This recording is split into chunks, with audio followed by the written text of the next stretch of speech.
ጤና ይስጥልን የከበረ ሰላምታችን በመላው ዓለም ሆናችሁ ቃል ስፖርት ዩቲዩብ ቻናላችንን ለምትከታተሉ ውድ አድማጮቻችን ልድረስ ብለናል። ከእናንተ ከሆነው ቃል ስፖርት ዩቲዩብ ቻናል ለዚህም ሰዓት መርጠን ያሰናዳላችሁን ስፖርታዊ ጥንቅሮች በቅደም ተከተል እያጋራናችሁ ቆይታ የምናደርግ ይሆናል። እስከ ፕሮግራማችን ፍጻሜ ቆዩ። ላይክ፣ ሰብስክራይብ፣ ሼር ያደርጉን።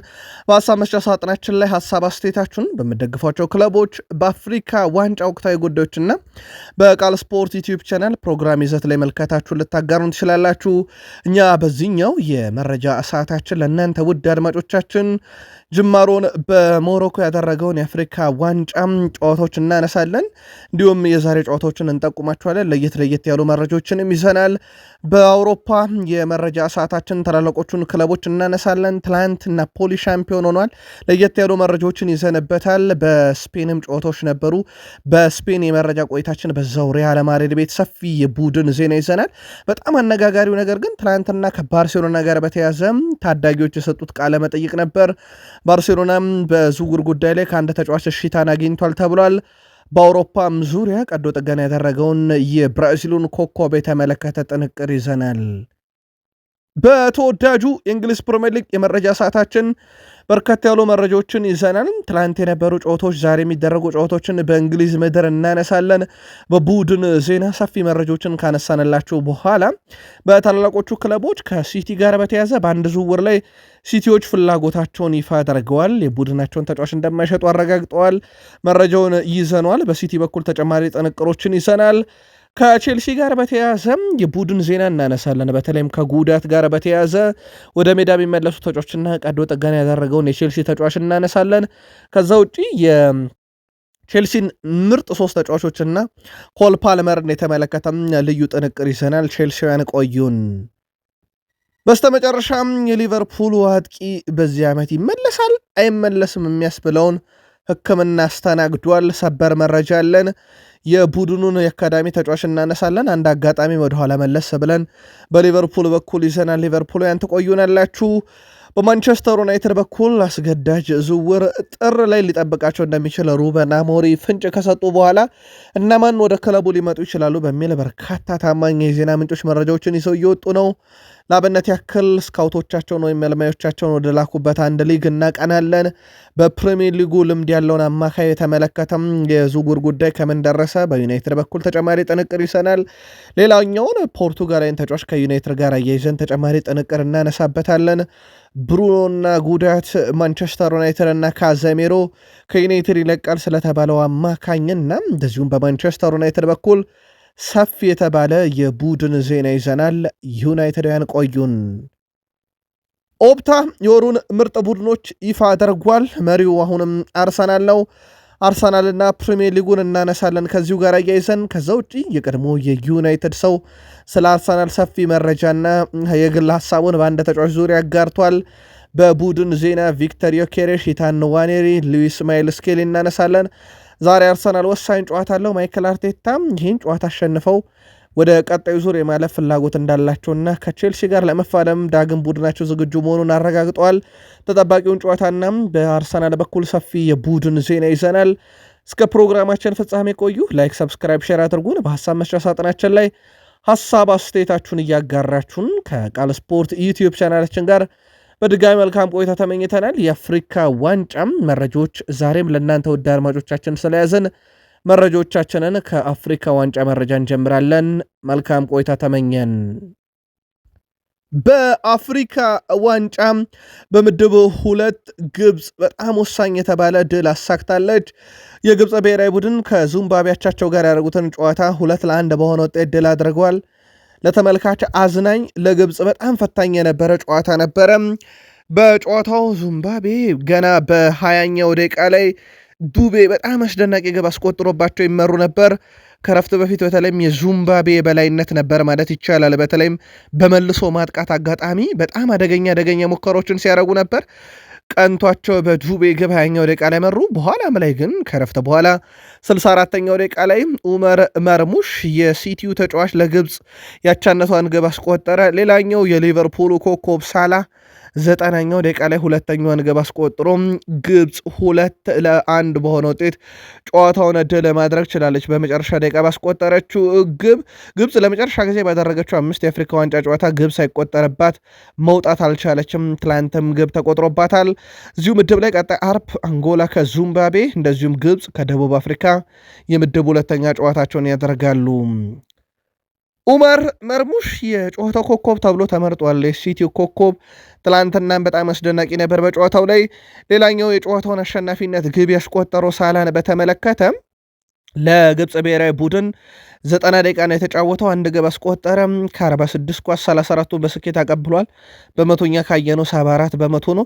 6 የግብ ዕድሎችን ፈጥሯል። 3 ትልልቅ የግብ ዕድሎች ናቸው። ከዚህ ውስጥ 4 ጊዜ የግብ ሙከራን አድርጓል። 2 የሳኩ ድሪብሎች ነበሩት። ወደ 8.7 ሬቲንግ አካባቢ ለሳላ ተሰጥቶታል። ትላንትና በፕሪሚየር ሊግ የሚጫወቱ ተጫዋቾች ድንቅ ምሽት አሳልፈዋል ማለት ይቻላል። በነገራችን ላይ ፕሪሚየር ሊጉ በይፋዊ ገጹ ላይ እነኚህን 2 የፕሪሚየር ሊግ ተጫዋቾች ግብፅን አሸናፊ ያደረጉ በሚል ፕሪሚየር ሊጉ የኛ ናቸው ልጆቹ በሚል አውስቷቸዋል። ሳላህና ኡመር መርሙሽን ልክ ጨዋታውም እንደተጠናቀቀ እዚሁ ምድብ ላይ ደቡብ አፍሪካም ከአንጎላ ጋር ያደረጉትን ጨዋታ 2-1 በሆነ ውጤት ድል አድርገዋል። በግብ ማስቆጠር ደረጃ አፕሊስ በ22ኛው ደቂቃ ላይ የመጀመሪያዋን ግብ ለደቡብ አፍሪካ ብሔራዊ ቡድን ግብ አስቆጥሮ መራ። በኋላም ላይ ደግሞ ፎስተር ለደቡብ አፍሪካ ብሔራዊ ቡድን 52ኛው ደቂቃ ላይ ሁለተኛውን ግብ አስቆጠረ። አስቀድሞ አንጎላን ሾው 36ኛው ደቂቃ ላይ አቻ አድርጓት ነበረ። ግን በደቡብ አፍሪካ ብሔራዊ ቡድን በኩል ፎስተር ያስቆጠራት ግብ ብሔራዊ ቡድኑን አሸናፊ ማድረግ ችላለች። ደቡብ አፍሪካ ከ1 ዓመት በኋላ የአፍሪካ ዋንጫ የመክፈቻ ጨዋታንም ድል ያደረገችበት ነው። እነኚህ 2 ብሔራዊ ቡድኖች ቀጣይ አንጎላ ከዚምባብዌ እንደዚሁም ግብፅ ከደቡብ አፍሪካም ቀጣይ አርብ ጨዋታቸው እንደሚያደርጉ ይታወቃል። የበርንሌ አጥቂ ሊል ፎስተር የደቡብ አፍሪካ ከአንጎላ ጨዋታ የጨዋታው ኮከብ ተብሎ ተመርጧል። እዚህ ምድብ ላይ ግብፅ በ3 ነጥብ ትመራለች። ደቡብ አፍሪካን በ3 ነጥብ ትከተላለች። ዚምባብዌና አንጎላ ደግሞ 3ኛ እና 4ኛ ደረጃ ላይ ተቀምጠዋል። ማሊ ከዛምቢያ ጋር ያደረጉትን የአፍሪካ ዋንጫ የምድብ የመጀመሪያ ጨዋታቸውን ከምድብ 1-1 በሆናቸው ውጤት ነው ያጠናቀቁት። የማሊን ግብ ላሲን ሲን ኢዮኮ በጨዋታው እንግዲህ 61ኛው ደቂቃ ላይ ከረፍት በኋላ አስቆጥሯል። በነገራችን ላይ ቱሬ 42ኛው ደቂቃ ላይ ፍጹም ቅጣት ምት አምክኗል። ሁለተኛ በአፍሪካ ዋንጫ የባከነው ፍጹም ቅጣት ምት ነው። በተጋጣሚ ቡድን እንግዲህ ዛምቢያ በኩል የአቻነቷን ግብ ደግሞ በ92ኛው ደቂቃ ላይ ዳካ ነው ማስቆጠር የቻለው። በነገራችን ላይ የፓስኮን ዳካ ግብ ለዛምቢያ ከተቆጠረች በኋላ ደስታውን በሚገልጽበት ሰዓት ላይ ውድ ቤተሰቦቻችን በጣም አደገኛ ሁኔታ ገጥሞት ነበረ። እከረበታለሁ ብሎ ያው ሳይጨርሰው ጭንቅላቱ መሬት ተነክቶ ነበረ። ኢንኮምፕሊት ሴሌብሬሽን ብሎታል በስተመጨረሻ ላይ። ግን ተጫዋቹ ያው መጠነኛ ጉዳት ብቻ ነው ያስተናገደው። ከዚሁ ምድብ አርብ ዛምቢያ ከኮሞሮስ፣ ሞሮኮ ከማሊ ይጫወታሉ። ሞሮኮ ምድቡን በ3 ነጥብ ትመራለች። ትላንትና ያቻ የተለያዩት ማሊ እና እንደዚሁም ዛምቢያ ቀጣዩን ደረጃ ይዟል። ግርጌው ላይ ትገኛለች። ኮሞሮስ ምንም ነጥብ ከዚህ ምድብ ላይ የላትም። ዛሬ የአፍሪካ ዋንጫ ይቀጥላል። ዲሞክራቲክ ኮንጎ ከቤኒን፣ ሴኔጋል ከቦትስዋና፣ ናይጄሪያ ከታንዛኒያ፣ ቱኒዚያ ከዩጋንዳ ይጫወታሉ። ተጨማሪ መረጃ እናነሳባቸዋለን በእነኚህ ጨዋታዎች ላይ። በእንግሊዝ ምድር የካራባው ካፕ ጨዋታ ነው የሚደረገው። አርሰናል ከክሪስታል ፓላስ ጨዋታቸውን የሚያደርጉ ይሆናል። ይሄንን የአርሰናልና የክሪስታል ፓላስንም ጨዋታ በተመለከተ ሰፊ ጥንቅር ይዘናል። አርሰናልና አብራችሁን ቆዩ። በጣሊያን የሱፐር ካፕ ውድድር ናፖሊ ከቦሎኛ ጋር ያደረጉትን ጨዋታ 2-0 በሆነ ውጤት ድል አድርገው ሻምፒዮን መሆን ችለዋል። በጨዋታው ላይ ዴቪድ ኔሬስ 39ኛውና 57ኛው ደቂቃ ላይ ሁለቱን ናፖሊን አሸናፊም የዋንጫ ባለቤትም ያደረጉ ግቦችን ከመረብ አሳርፈዋል። ይህንም ተከትሎ ናፖሊ የጣሊያን ሱፐር ካፕ ውድድር አሸናፊ ሆኗል። ናፖሊ ከ2014 ከ11 ዓመት በኋላ ለመጀመሪያ ጊዜ ነው የሱፐር ኮፓ ኢታሊያ ዋንጫ ባለቤት የሆነው። አሰልጣኝ አንቶኒዮ ኮንቴ በአሰልጣኝነታቸው 10ኛ ዋንጫቸውን እንደዚሁ ትላንትና ከፍ ማድረግ የቻሉበትም ምሽት ነበረ። ዴቪድ ኔሬሽ 2 ግቦችን አስቆጥሮ የጨዋታው ኮከብ ተባለ። በነገራችን ላይ በጣም አስገራሚ ነገር በግማሽ ፍጻሜ ኤሲ ሚላን ላይ ግብ አስቆጠረ። ትላንት ቦሎኛ ላይ ግብ አስቆጠረ። በሁለት በጣም ወሳኝ ጨዋታ 3 ግቦችን አስቆጥሮ ከ11 ዓመት በኋላ ናፖሊን የዋንጫ ባለቤት እንዲሆን አስችሎታል። ትላንትናም በጣም ድንቅ ነበሩ። ራስመስ ሆይሉንድም የመጀመሪያ ዋንጫውን ከዩናይትድ በውሰት ካመራ በኋላ ስኮት ማክቶሚኒም ዳግም ሌላ ዋንጫ ያነሳበት ምሽት ነበረ በናፖሊ በኩል። በስፔን መርሃ ግብርም አንድ ጨዋታ ነበረ። የስፔን ላሊጋ የ17ኛ ሳምንት መርሃ ግብር። እዚህ መርሃ ግብር ላይ ኤስፓኞል ከሜዳ ውጪ አትሌቲኮ ቢልባኦን 2-1 በሆነ ውጤት ድል አድርጓል። የስፓኞልን 2 የማሸነፊያ ግቦች ሮሜሮ 44ኛው ደቂቃ ላይ፣ ሜላ 52ኛው ደቂቃ ላይ ሲያስቆጥር ለባለሜዳው ቢልባኦ ከሽንፈት ያልታደገችዋን ግብ 38ኛው ደቂቃ ላይ ቤር ኑጉር ማስቆጠር ችሏል። ከሜዳ ውጭ የተጫወተውም የስፓኞል ግን ድል አድርጓል። ላሊጋውን አሁንም ከ17ኛ ሳምንት መርሃ ግብር በኋላ ባርሴሎና በ46 ነጥብ ይመራል። ሪያል ማድሪድ በ42 ነጥብ ይከተላል። አትሌቲኮ ማድሪድ በ37 ሶስተኛ ነው። ቪዳሪያል በ35 ነጥብ አራተኛ፣ ኤስፓኞል በ33 ነጥብ አምስተኛ ደረጃ ላይ ደርሷል። ትላንትና ድል ማድረጉን ተከትሎ አትሌቲኮ ቤልባኦ 23 ነጥብ 8ኛ ደረጃ ላይ ነው። የስፔን ላሊጋ የ17ኛ እና 18ኛ ሳምንት መርሃ ግብራቸውን በእርግጥ ያደርጓሉ። በእንደዚህ አይነት መልኩ ይገኛል። በእርግጥ ቀሪ ጨዋታዎቹን ሌሎች ቡድኖች ሲያከናውኑ ለአብነት ያክል እንደ ቪዳሪያል ያለ ቡድን ገና የተጫወቱት 16 ጨዋታ ነውና 2 ጨዋታዎችን ካረጉ በኋላ ከአትሌቲኮ ማድሪድም ደረጃ መንጠቅ የሚችሉበት እድል እንዳላቸውም በላሊጋው ይታወቃል። የማድሪድን መረጃ እንቀጠለ። የማድሪዱ ኮከብ እድል አለኝ እያለ ይገኛል። የሪያል ማድሪዱ የፊት መስመር ተጫዋች ኬሊያን ምባፔ ከሰሞኑ 27ኛ ዓመቱን እንዳከበረ ይታወቃል። ተጫዋቹ የክርስቲያኖ ሮናልዶን የ59 ግብ በአንድ ካላንደር ለሪያል ማድሪድ የማስቆጠር ሪከርድ በእጁ ካስገባ በኋላም በሰጠው ሀሳብ ሮናልዶ አብዛኛውን የግል ክብሮች ያሳካው ከ27 ዓመቱ በኋላ ነው። ስለዚህ እኔም ይህንን የማሳካት እድል አለኝ፣ በዚሁ መቀጠል ይጠበቅብኛል።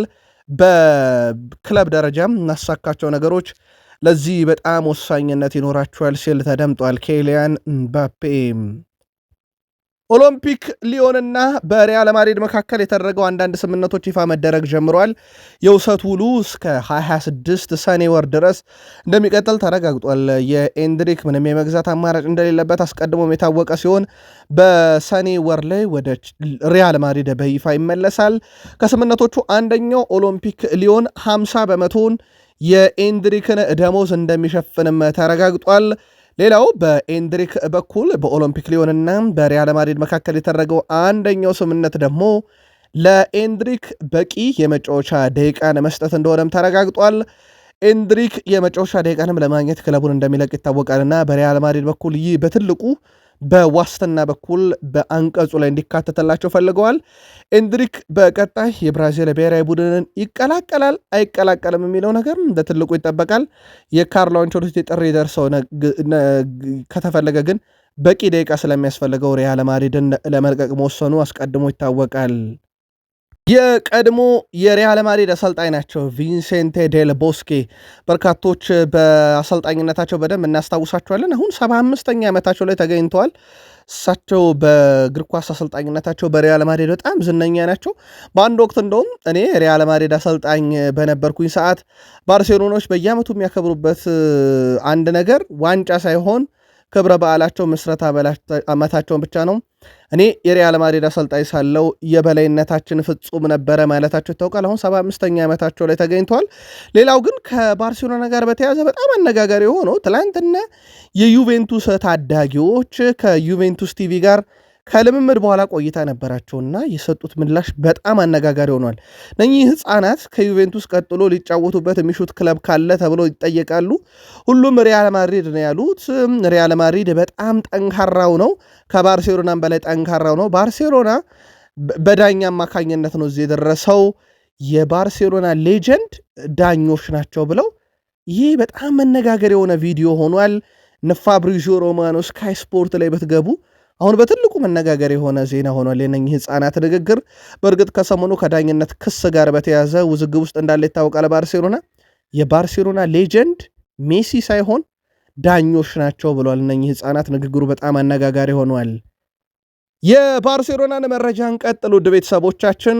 ሐምዛ አብዱል ካሪም የባርሴሎናን ጥያቄ መቀበሉ ተረጋግጧል። ግብፃዊ ኮከብ ገና 17 ዓመቱ ነው። እናም የወደፊት ህልሙ ይሳካለት ዘንድ ከስምነት ደርሷል ተብሏል። በግሉ አሁን ትልቁ ችግር የተፈጠረው የግብፁ ክለብ አል አህሊ ተጫዋቹን ለመሸጥ ከባርሴሎና ጋር ግን ከስምነት እስካሁን አልደረሱም። ጉዳዩ የገንዘብ ነው ተብሏል። በባርሴሎናና በአል አህሊ በኩል ከስምነት ያልተደረሰው ሐምዛ አብዱል ከሪም ግን የባርሴሎናን ጥያቄ በግል መቀበሉን ፋብሪዚዮ ሮማኖ አረጋግጧል።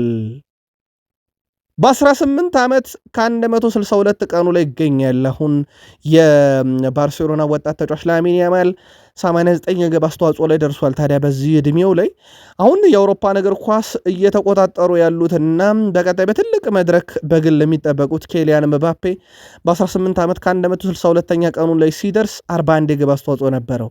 ኤርሊንግ ሃላንድ 26 ብቻ ነበረው። አሁን ሁለቱም ወጥ ግብ አስቆጣሪ ናቸው፣ በየክለባቸው በየሊጋቸው በየሀገራቸው። ላሚን ያማል የነሱ ሌላኛው አልጋ ወራሽ ይሆናል ተብሎ ይጠበቃል። እንግዲህ ጅማሮ በጣም አስደናቂ የሚባለው ግን ከሁለቱም ድምር ውጤት ራሱ የላቀ ነው። በነሱ ዕድሜ ካስቆጠሩት አንጻር የኬሊያን ምባፔም የሃላንድን ቢደመር የላሚን ያማል ላይ አይደርስም። በዚህ ወጥ ብቃቱ ይቀጥላሉ የሚለው ደግሞ በትልቁ የሚጠበቀው ጉዳይ ነው። ከባርሴሎና ጋር ስሙ ሲያዝ የነበረው ዩሊያን አልቫሬስ በዚህ ሲዝን 16 የግብ አስተዋጽኦ ላይ ደርሷል። ገና 23 ጨዋታ ነው በሁሉም መድረክ ያደረገው። በእግር ኳስ ሕይወቱ 354 ጨዋታን አድርጎ 143 በላይ ግብ 67 በላይ አሲስት እንዳለው ይታወቃል። ዘንድሮ ደግሞ 11 ግብና 5 አሲስት ላይ ደርሷል። ዘንድሮ ምናልባትም የአትሌቲኮ ማድሪድ ቆይታው እንግዲህ ሊያጥር የሚችልበት ሰፊ እድል አለ። በተለይም አትሌቲኮ ማድሪድ ያለ አንድ ዋንጫ የሚያጠናቅቅ ከሆነ ከሰሞኑ በጉዳዩ ላይ ጥያቄ ቀርቦለት እኔ የአትሌቲኮ ማድሪድ ተጫዋች ነኝ፣ በዚህ በጣም ደስተኛ ነኝ ብሎ ነገሩን ለማርገብ መሞከሩ ይታወቃል። በባርሴሎና በኩል ግን ግልጽ ፍላጎት እንዳላቸው ይታወቃል። ተጫዋቹ ግን የዚህ ዓመት የዋንጫ ጉዞ ይወስናል። በግሉ ግን አሁንም በጣም አስደናቂ የሚባል የውድድር ዓመትን በአትሌቲኮ ማድሪድ እያሳለፈ እንደሆነ ይታወቃል። ባየር ሞኒክ የመጀመሪያው የቡንደስሊጋ ክለብ ሆኗል። በታሪክ በአንድ ዓመት ደረጃ ሰንጠረዡን አንደኛ ሆኖ በማጠናቀቅ የፈረንጆች አዲስ ዓመትን ጃንዋሪ 1 2025 ብለን ከጀመርንበት እስከ ጃንዋሪ 2026 ድረስ ማለት ነው አንደኝነቱን እንደማይለቅ አረጋግጧል። ባለው የነጥብ ልዩነትና በጨዋታዎቹ ምክንያት በዚህ መሰረት በባየር ሙኒክ በኩል በአንድ ዓመት ውስጥ ደረጃውን ከአንደኝነት ሳይለቅ ያጠናቀቀ የመጀመሪያው የቡንደስሊጋ ክለብ መሆኑ ተረጋግጧል። ዘንድሮ በብዙ መንገድ እንግዲህ ለቡንደስሊጋ ዋንጫ የታጨም ከሌሎቹም ሊጎች አንጻር ካየ ነው ምናልባት በፉክክር በጣም ቀዝቃዛ ነው ተብሎ ከሚተቸው የፍራንስ ሊግ አንጻር እንኳን ካየ ነው ዘንድሮ የቡንደስሊጋው የአንድ ፈረስ ሩጫ ሆኗል። በፍራንስ ሊጋ እንኳን በርካቶች ዘንድሮ እየተፋለሙበት እንደሆነ ይታወቃል። ባየር ሙኒክ ግን አሁንም አዲስ ክብረ ወሰን እያስመዘገበ መሪነቱን አጠናክሮ ቀጥሏል። የቡንደስሊጋ ጨዋታዎች በነገራችን ላይ ተደርገው ከተጠናቀቁም በኋላ የሳምንቱ ምርጥ ይፋ ሲደረግ ከባየር ሙኒክ ሃሪ ኬን፣ ሉዊስ ዲያዝ እና ማይክል ኦሊሴ እንዲሁም ጆሴፍ ስታኒች ተመርጠዋል። በትልቅ ደረጃ ከሚጠቀሱት ውስጥ ላብነት ያክል የባየርን ሌቨርኩሰኑ ማርክ ፍሊከን በግብ ጠባቂነት፣ የቦሩሲያ ዶርትመንዱ ኒኮ ሾልተርበርክ በተከላካይነት ከተመረጡ ትልቅ ክለቦች ይጠቀሳል። ቀሪዎቹ ከአርቢ ሌይፕዚግ፣ ከሆፈንሄም፣ ከኦግስቡርግ እና ከወልቭስበርግ የተካተቱ ተጫዋቾች ናቸው። ብራዚላዊ ኮከብ ኔይማር ጁኒየር የቀዶ ጥገና ማድረጉ ተረጋግጧል። ክለቡ ሳንቶስን ከወራጅ ቀጠና ከታደገ በኋላ ከኮንትራት ነፃ የሆነው ኔይማር ጁኒየር ከጉዳት ግን ነፃ እንዳልሆነ ይታወቃል። ከነ ጉዳቱ ክለቡ ሳንቶስን አተርፋለሁ ብሎ በሕክምና እርዳታና የህመም ማስታገሻ እየወሰደ ክለቡ ሳንቶስን ከመውረድ የታደገው ኔይማር ጁኒየር አሁን በሆስፒታል ይገኛል። ቀዶ ጥገናው በተሳካ ሁኔታ መጠናቀቁን አረጋግጠናል። ውድ ቤተሰቦቻችን ከዚህ ጋር በተያዘ ታዲያ በቀጣይ ለብሔራዊ ቡድኑ ጥሪ ይደረግለታል አይደረግለትም የሚለው የሚወስነው ታዲያ ተጫዋቹ ከዚህ ጉዳቱ አገግሞም በቀጣይ የጨዋታ ደቂቃዎችን እያገኘ ሲቆይ ብቻ መሆኑን ከሰሞኑ አሰልጣኝ ካርሎ አንቸሎቲ እንግዲህ ይህንን እንደ ትልቅ ጉዳይ እንደሚጠብቁ መናገራቸው የሚዘነጋ አይደለም። ውድ የቃል ስፖርት ዩቲዩብ ቻናል ቤተሰቦቻችን ከእናንተ ከሆነው ቃል ስፖርት ዩቲዩብ ቻናል የሰዓቱን የተመራረጡ ስፖርታዊ ጥንቅሮች እያጋራናችሁ እንደሆነ ይታወቃል። ከተወዳጁ የእንግሊዝ ፕሪሚየር ሊግ ታላላቅ ክለቦች ብቻ ወዳገኘናቸው ወቅታዊ መረጃዎቻችን እንሻገራለን። ከፕሪሚየር ሊግ የመረጃ ሰዓታችን ጋር ስትቆዩ ላይክ፣ ሰብስክራይብ፣ ሼር እያደረጋችሁ በሀሳብ መስጫ ሳጥናችን ላይ የጨዋታ ቅድመ ግምታችሁን ወይም የተጫወቱ ካሉ ቀድሞ ስለ ቡድኖቻችሁ እያጋራችሁን መልካም ቆይታ ተመኘን። ትላንት በተወዳጁ የእንግሊዝ ፕሪሚየር ሊግ አንድ መርሃ ግብር ነበረ። በ17ኛ ሳምንት የፌስቲቭ ፔሪየድ ጨዋታ ክራቨን ኮቴጅ ላይ ፉልሃምን ከኖቲንጋም ፎረስት ያገናኘ ጨዋታ ነበር። ጨዋታውን ፉልሃም 1-0 በሆነ ውጤት ድል አድርጓል። ራውል ሄሜኔዝ 45ኛው ደቂቃ ተጠናቆ በጭማሪው 5ኛው ደቂቃ ላይ በፍጹም ቅጣት ምት ቡድኑን አሸናፊ ያደረገች ግብ እንዲሁ ማስቆጠር ችሏል። በነገራችን ላይ ያያ ቱሬ በተወዳጁ የእንግሊዝ ፕሪሚየር ሊግ 11 መለያ ምቶችን በተከታታይ በማስቆጠር ሪካርዱን ይዞት ነበረ። አሁን ራውል ሄሜኔስ ትላንትና 11 ተከታታይ ፍጹም ቅጣት ምት ግቦችን በማስቆጠር ይሄን ሪካርድ ተጋርቷል። ቀጣዩን ፍጹም ቅጣት ምት ካስቆጠረ በፕሪሚየር ሊግ 12 ተከታታይ ፍጹም ቅጣት ምት ያስቆጠረ የመጀመሪያው ተጫዋች መሆን ይችላል። ማቲ ሊትሸር በ26 መቶ 25 አስቆጥሮ 96.2 በመቶ የመቀየር እድል ነበረው። ዴኒ ሞርፌ የተባለ ተጫዋች ከ1918ቱን ካሎም ዊልሰን ከ1716ቱን አስቆጥሯል። ጄምስ ባቴ በፕሪሚየር ሊግ የቀድሞ ተጫዋች ነው። ከ1716ቱን እያለን እስከ 10 ብንሄድ ቴሪ ዳንኤል ኦነሪን፣ ቡካዮ ሳካ፣ ኮል ፓልመርን ጨምሮ እናገኛቸዋለን። አሁን ራውል ሄሜኔዝ ግን በፕሪሚየር ሊጉ ከያያ ቱሬ እኩል የመታቸውን ፍጹም ቅጣት ምት በፕሪሚየር ሊግ ግብ አድርጎ 100% ግብ የማስቆጠር ንጻሬ ላይ ደርሷል። ከመስከረም ወር መጨረሻ ጀምሮ አስቶን ቪላ በአውሮፓ 5 ከፍተኛ ሊጎች ውስጥ በርካታ ነጥብ የሰበሰበ ክለብ ሆኗል። ከባየር ሙኒክም ከሌንስም ከባርሴሎናም ከሲቲ ከአርሰናልም ልቆ መሆኑ ነው። የኡናይ ኤምሬው ቡድን አስቶን ቪላ ባለፉት 12 ጨዋታ 11 ድል ምንም አቻ የለውም። አንድ ጨዋታ ብቻ ተሸንፎ 33 ነጥቦችን ሰብስቦ ከማግኘት ከሚገባው በጨዋታ 3 ነጥብ ወደ 2.75ቱን ያሳካል። ይሄ በአውሮፓ 5 ታላላቅ ሊግ ቀዳሚ ያደርገዋል። ባለፉት 12 ጨዋታ ታዲያ በዚህ ረገድ በጣም ምርጥ ቡድን ፈልገን አናገኝም። ባየር ሙኒክ ከክለብ ደረጃ ሁለተኛው ነው፣ ወደ 2.6 ነጥቦችን አግኝቷል በዚህ ጊዜ ውስጥ። ሌንስ ወደ 2.55፣ ባርሴሎና ወደ 2.5 አራተኛው ነው። ሲቲ አምስተኛው ቡድን ነው ወደ 2.45 ነጥቦችን በመሰብሰብ አርሰናል ወደ 2.42 ነጥቦችን ሰብስቧል እያለ ይቀጥላል። ግን የአስቶን ቪላን ያክል አልሰበሰቡም። የኡናይ ኤምሬ ቡድን ከፕሪሚየር ሊግ አልፎ በአውሮፓ ዙሪያ የሚነጻጸር ነጥቦችን አስመዝግቧል ባለፉት 12 ጨዋታ።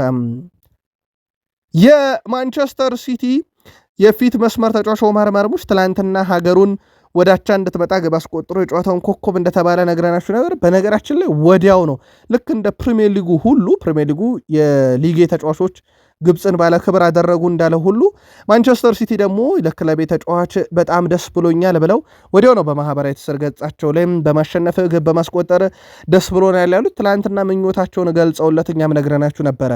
በተጫዋቹ ጉዳይ ላይ ማንቸስተር ሲቲዎች ባወጡት ይፋ መግለጫ ከበርካታ ክለብ በጥር የዝውውር መስኮት ፍላጎት ቢኖርም ነገር ግን ኦማር ማርሙሽ በጥር የዝውውር መስኮት ሲቲን እንደማይለቅ ተረጋግጧል። በተለይም ከተጫዋቹ ጋር በተያያዘ የቶትንሃም ስም በስፋት እየተነሳ ነበረ። ግን ሳቪዮን በክረምት አንሸጥላችሁም ያሉት ማንቸስተር ሲቲዎች ለማርሙሽም ቢሆን መልሳችን ያው ነው ብሏል። የትኛውም ክለብ በጥር የዝውውር መስኮት በውሰቱም ይሁን በቋሚነት ክለቡን እንደማይለቅና የፔፕ ጋርዲዮላ የቅድ አካል መሆኑን ሲቲዎች አረጋግጧል። ስለዚህ ኦማር ማርሙሽ በጥር ለገበያ አይቀርብም ብለዋል ሲቲዝኖች። የቼልሲን መረጃ ካየን ውድ ቤተሰቦቻችን ያው የኒውካስል ጨዋታ ላይ ስታቪዮ፣ ሊያም ዴላፕ፣ ጄምስ ባዮን ጊተንስ ከጉዳት ጋር በተያዘ እንግዲህ ያልነበሩና በጨዋታ እድል ያላገኙ ተጎድተውም መጠነኛ ጉዳት አስተናግደው የወጡትም ነበሩ። ከዚህ ጋር በተያዘ ግን ውድ ቤተሰቦቻችን በቀጣይ በአስቶን ቪላና በቼልሲ መካከል በጣም ወሳኝ ጨዋታ ይደረጋል በስታንፎርድ ብሪጅ። አስቶን ቪላ ደግሞ እንዳልኳቸው አሁን በአውሮፓ ደረጃ የሚነጻጸር ቡድን ሆኗል። በዚህ ጨዋታ ላይ ታዲያ እነኚህ ተጫዋቾችን በተመለከተ ኤስታቪዮ፣ ሊያም ዴላፕ እና ጄም ባዮን ጌተንስ ወደ ጨዋታ ይመለሳሉ ተብሎ ይጠበቃል። የተጫዋቾቹንም 100% ፊት አድርጎ ለጨዋታ መመለስን ጉዳይ በተመለከተ ግን ማሬስካ በሳምንቱ መጨረሻ የሚሰጡት ጋዜጣዊ መግለጫ በትልቁ ይጠበቃል። እኛም ተከታትለን ለቼልሲዎች እናደርሳቸዋለን። ቀዶ ጥገና ግን ያደረገ የቼልሲ ንብረት አለ። የቼልሲ ተጫዋች ሆነ ያው በስፖርቲንግ ሊዝበን እየተጫወተ ነው። በዛው ትተውት በውሰት ግን ተጫዋቹ ጉዳት ማስተናገዱን ተከትሎም ወደ ቼልሲ መምጣቱን ከሰሞኑ ነግሬያችሁ ነበረ። ታዲያ በለንደን ቀዶ ጥገናውን በተሳካ ሁኔታ ማድረጉን ቼልሲዎች ይፋ አድርገዋል። በቅርቡም የማገገም ስራውን ያከናውናል። የቀኝ እግሩ ላይ ነው ቀዶ ጥገና ያስፈለገው። በቀጣይ ዓመት ቼልሲን በቋሚነት ይቀላቀላል የተባለው ጆቫኒ ኳንዳ አሁን በጉዳቱ ምክንያት አስቀድሞ ተቀላቅላቸዋል። በቀጣይነት ከጉዳቱ ሲያገግም ወደ ስፖርቲንግ ሊዝበን ያመራል ወይንስ በዚሁ በቼልሲ ቆይቶ አዲሱን ዓመት በቀጣይ ዓመት ከቼልሲ ጋር ይጀምራል የሚለው ደግሞ በቀጣይ በቼልሲ ውሳኔ ይሰጥበታል። የቼልሲ የውድድር ዓመቱ ከፍተኛ ሬቲንግ የወሰደው ተጫዋች ሞይሰስ ካይሴዶ ሆኗል። ወደ 7.48 ወስዷል። በፉትሞብ ሬቲንግ መሰረት ሁለተኛው የቡድኑ በጣም ወሳኝ ተጫዋች ተብሎ የተመረጠው በፉትሞብ ሬቲንግ የቼልሲው ግብ ጠባቂ ሮበርት ሳንቼዝ ነው። ወደ 7.42 ተሰጥቶታል። ሌላኛው በዚህ ዓመት ሌላ በጣም ምርጥ ተጫዋች ተብሎ ከፍተኛው ሬቲንግ የተሰጠው በሶስተኛነት የተቀመጠው ዦ ፔድሮ ሆኗል። ውድ የቼልሲ ደጋፊዎች በዚህ ረገድ የቡድናችሁ የዚህ ሲዝን እስከ 17ኛ ሳምንት ምርጡ ተጫዋቻችሁ ማን ነው? የእናንተ ልነግሩን ትችላላችሁ። ከኮል ፓልመር ጋር በተያያዘ ግን IFFHS በዚህ ውድድር ዓመት በ2025 ምርጥ ፕሌይ ሜከር በሚል ደግሞ 5 ተጫዋቾችን ሲመርጥ ቪታኒያ፣ ፔድሪ፣ ላሚን ያማል፣ ሊዮኔል አንድሬስ ሜሲ እና የቼልሲውን ኮል ፓልመርን መርጦታል። ከምርጥ 5 ፕሌይ ሜከር ውስጥ ደግሞ ኮል ፓልመር ተመርጧል። በእርግጥ በ10 ቁጥርን ቦታና በነፃ ሚና ላይ ሲጫወት ክለቡ በጣም ድንቅ ይሆናል። እንደውም ከጃክሰን ጋር ያላቸው ጥምረት አንዱ የሚወደሰው ለጃክሰን የሚፈጥራቸው እድሎችና ለቡድኑ የሚፈጥራቸው እድሎች ነው። ምርጡ ተብሎ ተመርጧል። ምናልባት ቼልሲዎች በዚህ ረገድ መልካታችሁን አድርሱን። የሊቨርፑሉ ተጫዋች አሌክሳንደር ኢሳክ በስተመጨረሻም ቀዶ ጥገና አስፈልጎት በተሳካ ሁኔታ አጠናቋል። የሊቨርፑል የፊት መስመር አጥቂ አሌክሳንደር ኢሳክ ባጋጠመው የእግር ስብራት ምክንያት ቀዶ ጥገና ማድረጉ ትላንት ተረጋግጧል። አሌክሳንደር ኢሳክ በሳምንቱ መጨረሻ ከቶትናም ጋር በተደረገ መርሃ ግብር ግብ አስቆጥሮ ጉዳት አስተናግዶ ተቀይሮ ወዲያው እንደወጣ ይታወቃል። በዚህ ምክንያት ተጫዋቹ የቁርጭምጭሚት አካባቢ ቀዶ ጥገና ተደርጎለታል። ሊቨርፑል ተጫዋቹ መቼ እንደሚመለስ ያስቀመጠው የጊዜ ገደብ አይኖርም። ለበርካታ ወራት ከሜዳ ይርቃል። በዚህ ዓመት ግን ዳግም ተመልሶ ለሊቨርፑል መጫወት ይችላል ተብሏል። አሌክሳንደር ኢሳክ ወደ ፊትነሱ ገና እየመጣ በነበረበት ሰዓት ነው ይህንን መጥፎ ጉዳት ያስተናገደው። አመቱን ጅማሮ በሙሉ በጣም የተቸገረ ተጫዋች ነበረ ከመላመድ ጋር በተያያዘ አንዱም በቂ የመጫወቻ ደቂቃ በቂ የልምምድ ጊዜ አልነበረውም። በተለይም ከኒካስል ጋር በገባው ሰጣ ገባ ምክንያት የሊቨርፑል ዝውውር ወቅት ካስታወሳችሁ ወደ ፊትነሱ እየመጣ በነበረበት ሰዓት ግብ በሚያስቆጥር ሰዓት እንደዚህ አይነት ጉዳት አስተናግዶ ቀዶ ጥገና የማድረግ ግዴታ ውስጥ ገብቶ ትላንት በተሳካ ሁኔታ ቀዶ ጥገናውን አድርጓል። ተከታታይ መረጃን ለሊቨርፑል ደጋፊዎች በጉዳዩ ላይ እናነሳለን። የሊቨርፑል የጥር ዝውውር መስኮትን እንግዲህ አስገዳጅ ሊያደርገው ይችላል እየተባለ ነው። ኢሳክ የአካዳሚ ተጫዋቾችም ሊጠቀሙ ይችላሉ። ለአብነት ያክል በቡድን ውስጥ ከዚህ ሰሞን ያየነው አንደኛው ትሬኒዮኒ በቅዳሜ ጨዋታ ላይ ተቀይሮ በመግባት በሊቨርፑል የመጀመሪያ ፕሪሚየር ሊግ ጨዋታው እንዳደረገ ይታወቃል። እንደዚህ አይነት እድሎች ሊፈጠሩ ይችላሉ ተብሏል። ምናልባት በሊቨርፑል በኩል ግን አንድ መረጃ እናንሳ። ሪያን ሻክሮስ በስቶክ ሲቲ እናውቀዋለን። በጣም አደገኛው ታክለር ነው። በእግር ኳስ ሕይወቱ የማይረሳው አጋጣሚ ሊቨርፑል ስቴቨን ጄራርድን የስንብት ጨዋታ ለማድረግ የእኛን ጨዋታ የመረጠበትን ጊዜ መቼም አረሳውም ብሏል። ምክንያቱም ሊቨርፑል እኛን ስቶክ ሲቲዎችን ድል አድርጎ ሽኝቱን ውብ ለማድረግ ነበረ። እኛ ደግሞ በዛ ሰዓት ላይ ያ ነገር እኛ ላይ እንዲደረግብን አልፈቀርንም። በኢትዮ ውስጥ እንደዚህ አይነት ነገርም አይቼ አላውቅም። በሁለተኛ አጋማሽ 5 ጎሎችን አስቆጥረን እና አሰልጣኛችን ወደ መልበሻ ክፍል ስንገባ ጭራሽ ሌላ ቡድን የመሰል ነው።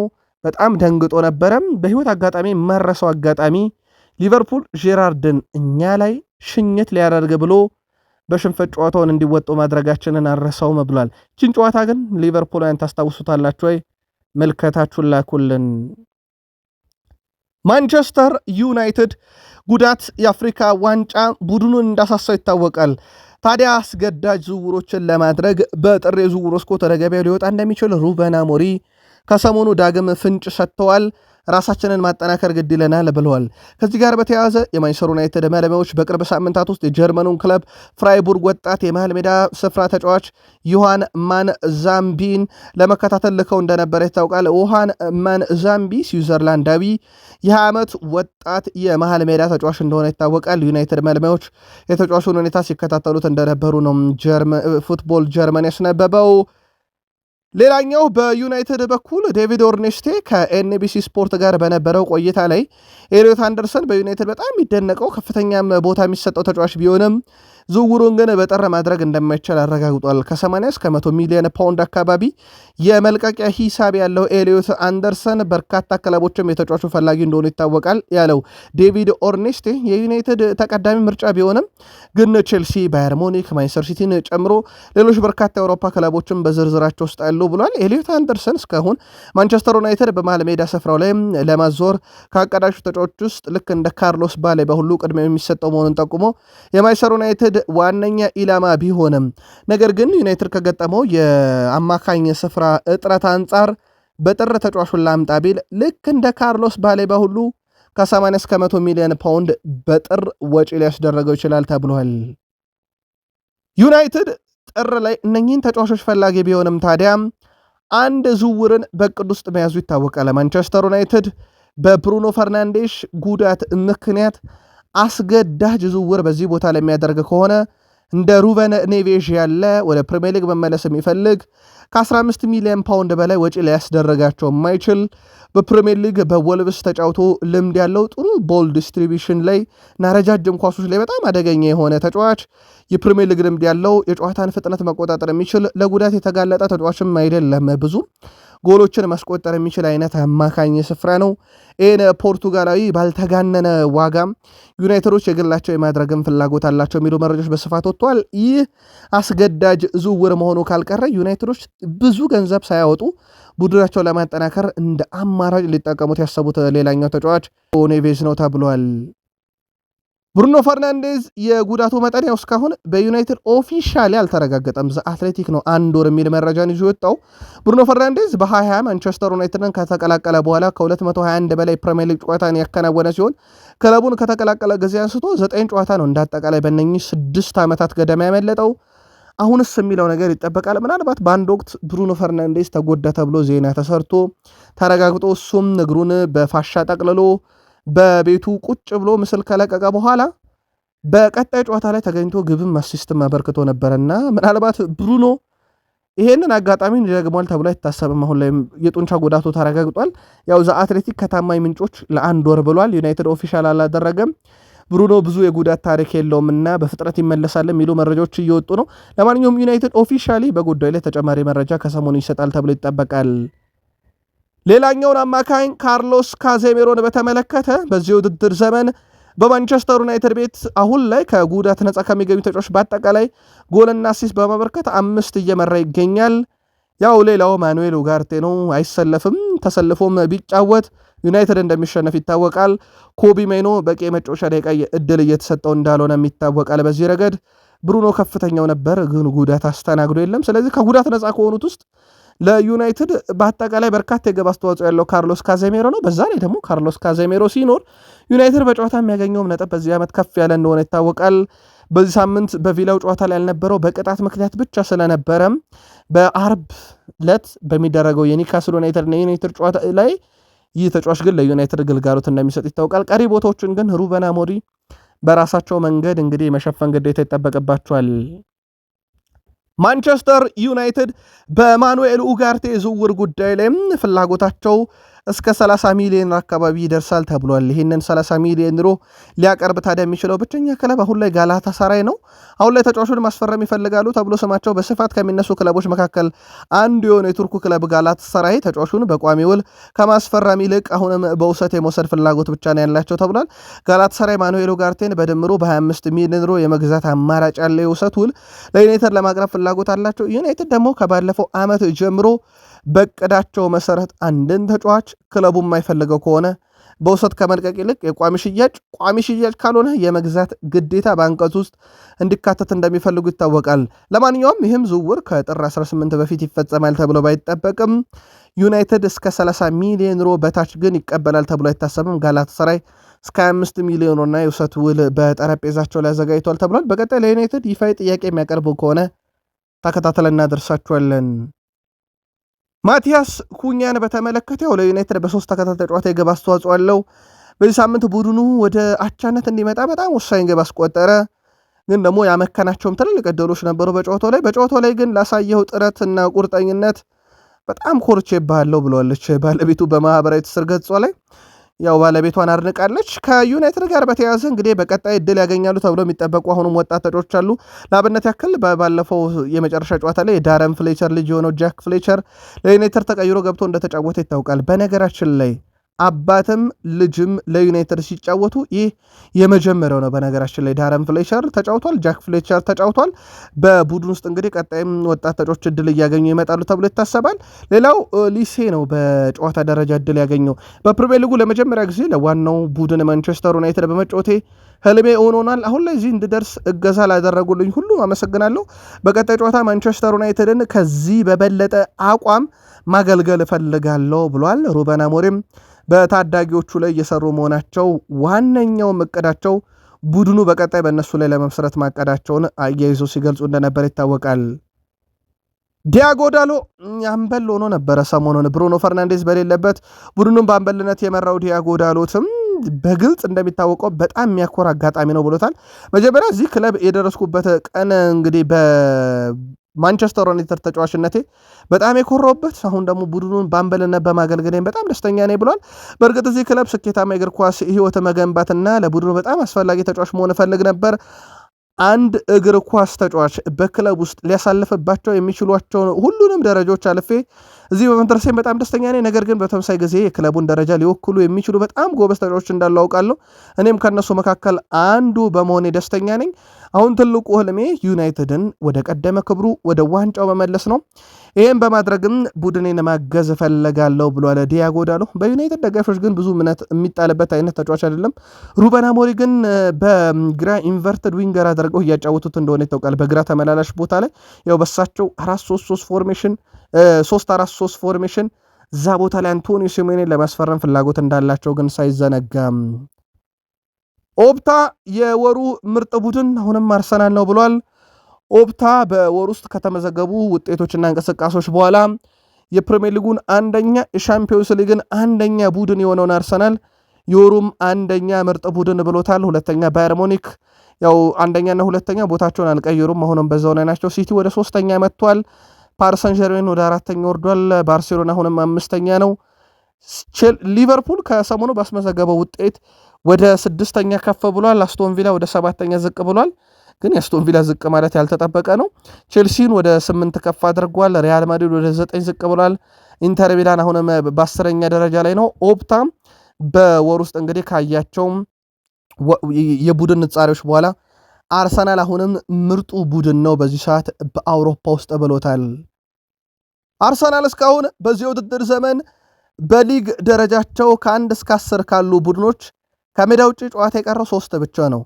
ማንቸስተር ሲቲ ኢታድን ላይ ሄዶ መግጠም 2ኛ ደረጃ ነው። ፓላስን 8ኛ ያለውን ሴልኸርስት ፓርክ ሄዶ ይገጥማል። ብራይተንን 9ኛ ደረጃ ያለውን አሜክስል ሄዶ ይገጥማል።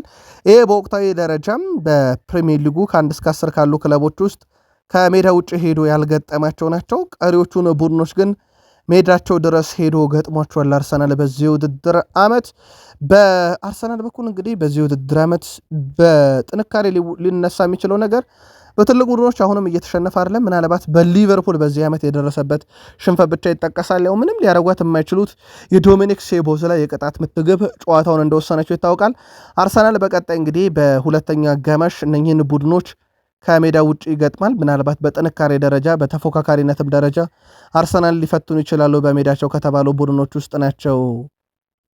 የቀድሞ የእንግሊዝና የማንቸስተር ዩናይትድ ኮከብ ዋይን ሩኒ አርሰናል ኤቨርተንን ባሸነፈበት የሳምንቱ መጨረሻ ጨዋታ ላይ ዴክላን ራይስ ያሳየው ድንቅ ብቃት ተከትሎ አድናቆቱን ችሮታል።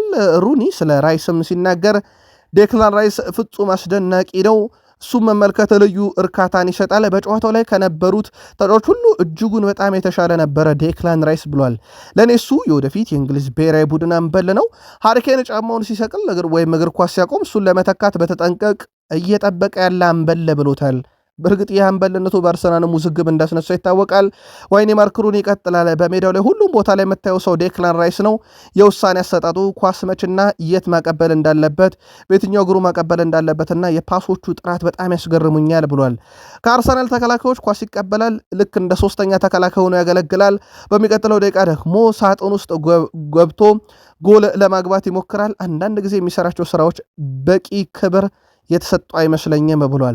በእኔ እምነት ሃሪኬንን ለመተካት በእንግሊዝ ብሔራዊ ቡድን ትክክለኛው ሰው ነው፣ ምክንያቱም ባለው አቅም ብሏል። ይሄም ተጫዋቹ በቀጣይ የእንግሊዝ ብሔራዊ ቡድን ውስጥ ዋና ሰው ይሆናል፣ የማይተካ ሚናን የሚወስዳል ብሏል። ዴክላን ራይስ በአርሰናልም አምበል መሆን አለበት በሚል የቀድሞ ሌጀንዶች እንግዲህ እየተከራከሩ እንደሆነ ይታወቃል። በነገራችን ላይ በመልበሻ ክፍል ውስጥም ቡድኑን ሲመራ ያየንባቸው በጣም ትልልቅ አጋጣሚዎች ነበሩ። ሜዳ ላይ ብቻ ሳይሆን ከሜዳም ውጭ ባለው ነገር ላይ ቡድኑን ሲመራ ያየንባቸው በርካታ አጋጣሚዎች ነበሩ። ዋይኔ ማርኮሩኒም ሀገሬ ቀጣዩን አምበል አግኝታለች ብሏል። በዘንድሮ የውድድር ዓመት ከተከላካዮች ጀርባ በርካታ ሩጫዎችን በማድረግ ዮኬሬሽ አራተኛው ተጫዋች ሆኗል። ያው ሃላንድ አንደኛ ነው፣ ኢሳክ ሁለተኛ፣ ሪቻርድሰን ሶስተኛ ነው፣ አራተኛው ዮኬሬሽ ነው። አሁን ትልቁ ጥያቄ እንዲነሳ የሚያደርገው እዚህ ጋር ነው። በፕሪሚየር ሊጉ ከተከላካይ ጀርባ ፈጣን ሩጫዎችን እያደረገ የሚገኘው አራተኛው ሰው ዮኬሬሽ ከነ ኦዴጋርድ ከነ ራይስ ከነ ሳካ ከጥልቅ አማካይ ከሚጫወቱትም እነ ዙቤሜንዲና እንደዚሁም በጣም ረጅም ኳሶቹ ጥራት ካላቸው ሳሊባ ምን ያህል ኳሶችን አገኘ የሚለው ነው ትልቁ ጥያቄ። በጣም ዝቅተኛ ነው። ከረፍት በፊት ብቻ 4 ኳሶችን አግኝቶ የሚወጣበት አጋጣሚ ያለና ተጫዋቹ እንደዚህ አይነት ከተከላካይ ጀርባ የመሮጥ ጥራትን በፕሪሚየር ሊጉ 4ኛ ደረጃ ላይ ይዞ ግን የግብ መጠኑ ለማነሱ እንደ ምክንያት እየተጠቀሰ የሚገኘው አሁንም ከአርሰናል ተጫዋቾች በቂ ሰርቪስ እያገኘ አይደለም የሚለው ነው። የሃላንድ ከተከላካይ ጀርባ መሮጥ ፔፕ ጋርዲዮላ እንዴት እሱ ላይ የተመሰረተ ጨዋታን መስርተው አሁን 19 ግብ ላይ በእርግጥ ሃላንድ ዘንድሮ 19 ላይ ስለደረሰው ከመጣበት ዓመት ጀምሮ እንዲህ አይነት ግቦችን ያስቆጥራል በርካታ ያሉትን። ዮኬሬሽን በዛ ደረጃ ተጠብቆ ነበረ የተወሰኑ ግቦች ላይ ግን አሁን ወደ 5 ግቦች ብቻ ነው ያሉት። በእርግጥ ቴሪ ዳንኤል ኦነሪ በመጀመሪያ 17 ጨዋታ ካስቆጠረው ይልቃል፣ ግን ከዚህ በላይ ማግኘት የሚችልበትን ሩጫዎች ቢያደርግም ከአርሰናል በቂ አገልግሎት አላገኘም። ባለፈው የውድድር ዘመን ንዋኔሪና ስኬሊ ለረጅም ጊዜ ኮንትራቶች በማስፈረም በአገሪቱ ውስጥ ከፍተኛ ክፍያ ከሚያገኙ ወጣት ተጫዋች መካከል እንዲሆኑ እንዳረጋቸው ይታወቃል። አርሰናል አርቴታ የወጣት ተጫዋቹ ከአርሰናል ደጋፊዎች ጋር ያላቸው ግንኙነት አስፈላጊነትን በመገንዘብ እና በዚህም የውድድር ዘመን በዋንጫ ጉዞ ላይ ለቡድኑ እድገት ወሳኝ ናቸው በሚል ነበረ በቡድኑ እንዲቆዩ ውሳኔ የተላለፈው። አርሰናል የንዋኔሪ እድገት እንዲያፋጥን በ15 ዓመትና በ181 ቀን ዕድሜው ነበር ለመጀመሪያ ጊዜ በጨዋታ እንዲገኝ ያደረጉት። ማይከል አርቴታም በጣም ካመኑት ተጫዋች አንደኛው ነበር። በእርግጥ ቡድኑ ውስጥ ኦዴጋርድ አምና ካስታወሳችሁ ባልነበረበት ሳለ እድል ያገኝ ነበረ። ንዋኔሪ በሌላ ክለብ እንዲጫወት በውሰት የመስጠት እድል ሊኖር ይችላል። ነገር ግን አሁን ላይ በአርቴታ በኩል ይህን ውሳኔ ለመስጠት ጥር ላይ ቡድናቸው ያላቸውን የስኳድ ዴብዝ ይወስነዋል ተብሏል። በዚህ ረገድ ግን ተጫዋቹ በውሰት መስጠትን በተመለከተ ቢሰጥ ራሱ አርሰናል በፕሪሚየር ሊግ አይሰጥም፣ ግን የመስጠት እድሉም በጣም ዝቅተኛ ነው ብሏል ስካይ ስፖርት በዘገባው። ማይክል አርቴታ ስለ ካራባኦ ካፕ ጨዋታ ወደ ግማሽ ፍጻሜ ማለፍን በተመለከተ አሪፍ እድል አለን፣ ለዚህ በጣም ዝግጁ ነን ብሏል። በዛሬው ጨዋታ ላይ ድል አድርገን ወደ ቀጣዩ ዙር ለማለፍ ውድድሩ ካራባኦ ካፕን በተመለከተ ወደ ግማሽ ፍጻሜ ለማለፍ አሪፍ እድል አለን፣ ዝግጁም ሆነናል ያሉት ማይክል አርቴታ በጨዋታው ላይ ድል ለማድረግ ብቻ ወደ ሜዳ እንገባለን ብለዋል። ድል ካደረጉ በነገራችን ላይ ሌላ የለንደን ደርቢ ጨዋታ ይጠብቃቸዋል። ከቼልሲ ጋር ነው በግማሽ ፍጻሜ የተደለደሉት። ሲቲ ደግሞ ከኒካስል ጋር እንደተደለደለ ይታወቃል። ስለዚህ አርሰናል በቀጣይ ቼልሲን ለመግጠም ዛሬ ክሪስታል ፓላስን ማሸነፍ ገድለዋል። ማይክል አርቴታ የምንነቀው ዋንጫ የለም፣ ማሸነፍ የቡድኑን ተነሳሽነት ከፍ ስለሚያደርግ ለማሸነፍ እንጫወታለን ማለታቸው የሚዘነጋ አይደለም። ዛሬ ምሽት 5 ሰዓት ነው ጨዋታ የሚደረገው ኢታር ላይ ነው። በነገራችን ላይ ካራባኦ ካፕ የግማሽ ፍጻሜ ጨዋታ የሚደረገው ከክሪስታል ፓላስ ጋር። አርሰናል በዚህ ውድድር ዓመት 25 ጨዋታ አድርገዋል። 20 ድል፣ 3 አቻ፣ 2 ሽንፈት ብቻ ነው የገጠማቸው። በፓላስ በኩል በዚህ ውድድር ዓመት አጠቃላይ ያደረጓቸውን ወደ 28 በላይ ጨዋታዎችን ማድረግ ችሏል። በሁሉም መድረክ ላይ 12 ድል አላቸው። በነገራችን ላይ በዚህ ውድድር ዓመት ወደ 9 የሚጠጋ ሽንፈት ከዚህ ውስጥ ማስተናገድ ችለዋል። በቡድኑ በኩል እንግዲህ የዘንድሮ ውድድር ዓመት ጅማሮ አካባቢ በጣም ጥሩ ነበር። በኋላም ላይ ግን የወጥነት ችግር ገጥሞታል ፓላስ። በአርሰናል በኩል በአጠቃላይ በመጨረሻ 5 ጨዋታ 4 ድል 1 ሽንፈት፣ የቪላው ሽንፈት ብቻ ነው። በፓላስ በኩል ባለፉት 5 ጨዋታ 2 ድል ብቻ ነው ያላቸው፣ 2 ተሸንፈው አንዳቸው ወጥተዋል። አርሰናል 35 ጊዜ ፓላስን ሲረታ 5 ጊዜ ፓላስ አርሰናልን ረቷል። 16 ጊዜ አቻ ወጥተዋል። የመጨረሻ 4 ግንኙነታቸውን ነጥለን ከተመለከትን አርሰናል ፍጹም የበላይ ነው። 3ቱን ረቶ 1 ጊዜ ብቻ 2-2 አቻ ወጥተዋል። ዛሬ ምሽት 5 ሰዓት ማን ጨዋታው እንደላ አድርጎ ወደ ግማሽ ፍጻሜ ያልፋል? የአርሰናልም የፓላስም ደጋፊዎች ቅድመ ግምታችሁን ላኩልን። በአፍሪካ ዋንጫ ዛሬ ልክ 9 ሰዓት ከ30 ሲል በኢትዮጵያን ሰዓት አቆጣጠር ዲሞክራቲክ ኮንጎ ከቤኒን፣ ምሽት 12 ሰዓት ሴኔጋል ከቦትስዋና፣ ምሽት 2 ሰዓት ከ30 ናይጄሪያ ከታንዛኒያ፣ ምሽት 11 ሰዓት ቱኒዚያ ከዩጋንዳ ይጫወታሉ። በእንግሊዝ ካራባው ካፕ ያው እንዳልኳችሁ ምሽት 5 ሰዓት አርሰናል ከክሪስታል ፓላስ ጋር ጨዋታቸውን የሚያደርጉ ይሆናል። ትላንትና በአፍሪካ ዋንጫ ማሊ ከዚምባብዌ 1-1፣ ደቡብ አፍሪካ አንጎላን 2-1 አሸነፈች። ግብፅም ዚምባብዌን 2-1 አሸነፈች። በእንግሊዝ ፕሪሚየር ሊግ ፉልሃም ኖቲንግሃም ፎረስትን 1-0 አሸነፈ። በስፔን ላሊጋ ኤስፓኞል ከሜዳ ውጭ አትሌቲኮ ቢልባኦን 2-1 አሸነፈ። በጣሊያን ሱፐር ካፕ ናፖሊ ቦሎኛ 2-0 አሸንፎ በጣሊያን ሱፐር ካፕ የዋንጫ ባለቤት የሆነበት ምሽት ነበረ። እኛ ከቃል ስፖርት ዩቲዩብ ቻናል ለዚህ ሰዓት መርጠን ያሰናዳላችሁ የሰዓቱ አጫጭር ስፖርታዊ መረጃችን ፍጻሜውም እዚህ ጋር ሆነ። ጥቂት ደቂቃዎችን ቆይተን ተመልሰን ተጨማሪ መረጃዎችን ይዘን እንመጣለን። ላይክ፣ ሰብስክራይብ፣ ሼር ስላደረጋችሁ አመስጋኝ ነን። ሰናይ ቀን